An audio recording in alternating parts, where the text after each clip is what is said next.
Hi, it's Alaska Granny. Two of the foundation foods of a prepper pantry, foods that you could live on if you couldn't have anything else, are rice and beans. Did you realize that if you didn't have anything else, you would need 300 pounds of rice and 150 pounds of beans? That could keep you alive for a year because they form a complete protein. They have all the essential amino acids, but can you think of anything that would be more work and less appetizing than just beans and rice every single day? Start with the basics. Anytime you're building long-term food storage, have some extra bottled water, beans, and rice. Choose white rice over brown rice because brown rice will go rancid. White rice can last for 30 years. Pinto beans are great. They're easy to make in a crock pot. I'll put a link to a video I made about how to cook your pinto beans, but get a variety of other beans as well so that you don't have food fatigue. Nobody wants to eat the same thing day after day, so adding a little bit of variety, even on a budget, can go a long way to help make your prepping meals more enjoyable. That's why you want to have a wide variety of other foods so that you can take the plain beans and rice and you can turn them into bigger, better, more interesting meals. Here's a quick and easy meal. Combine a can of fire-roasted diced tomatoes, a drained can of 3-bean blend beans, 1 packet of the Goya Sazon, 1/4 cup of water, and a 1/2 cup of rice.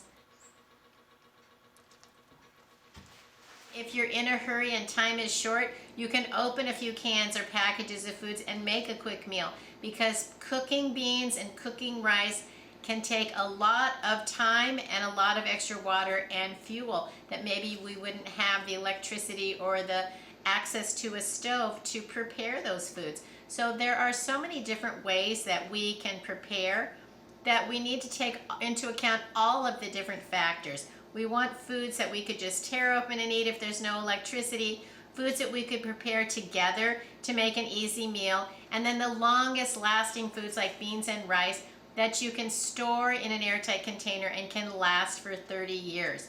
Canned food isn't going to last forever, but it is going to last for several years. I've had great luck with most canned foods lasting past the date on them, but it still depends on what food it is.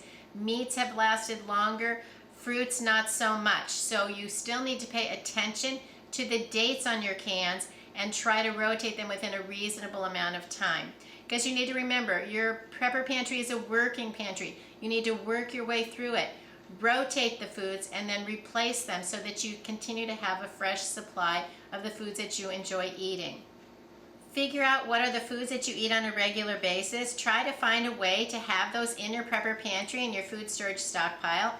Try to have at least a week's worth of food, and then 2 weeks. Then work your way up to a month's worth of food, even 2 or 3 months, or even 6 months. And then you can have also the buckets of dried foods like rice, beans, oatmeal, pasta, the foods that can be stored the longest, for the longest haul. And you don't have to buy Mylar bags and oxygen absorbers. You don't have to buy 5-gallon buckets. You can clean very well plastic and glass bottles, get them clean and dry completely, and you can seal up some of the dried foods in it that will last the longest.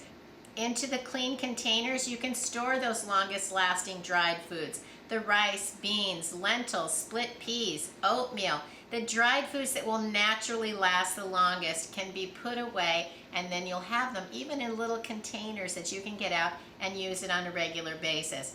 I like to store a lot of those dried foods in smaller containers because it isn't practical for me to go get a 5-gallon bucket and open it up if I need some, say, oatmeal or pasta or rice or beans in my pantry. So yes, it's nice to put the big buckets away for the longest haul, but also store some of those long-lasting foods in smaller containers so that you have them available if you need to continue to rotate them and add them into your daily working pantry. Try to get an accurate estimate of the amount of food that you eat on a daily basis, weekly basis. If you can estimate the amount of food you need, then you have an idea of how much you want to have in your stockpile. If you stock up on food a little at a time and just keep adding a little tiny bit at a time, over time it becomes a substantial amount of food, and you would be pleasantly surprised on how many meals you can make out of that food if you plan it strategically. you can continue to have that prepper lifestyle, that things are going smoothly because you've provided the things that you need, the lifestyle insurance that every day can be the best it can be. Then if challenges come along, we don't have to worry about getting a meal on the table or grabbing something to eat immediately. We have something to eat, and then we can figure out how to face whatever those other challenges are. That gives me a lot of peace of mind, and that's why I'm glad to be a prepper.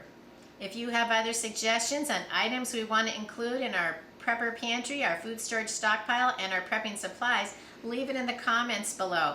We can learn a lot from each other and get ideas from the suggestions that we share. I hope you'll like my video, share it with someone else you think might enjoy it. Please subscribe to the Alaska Granny channel.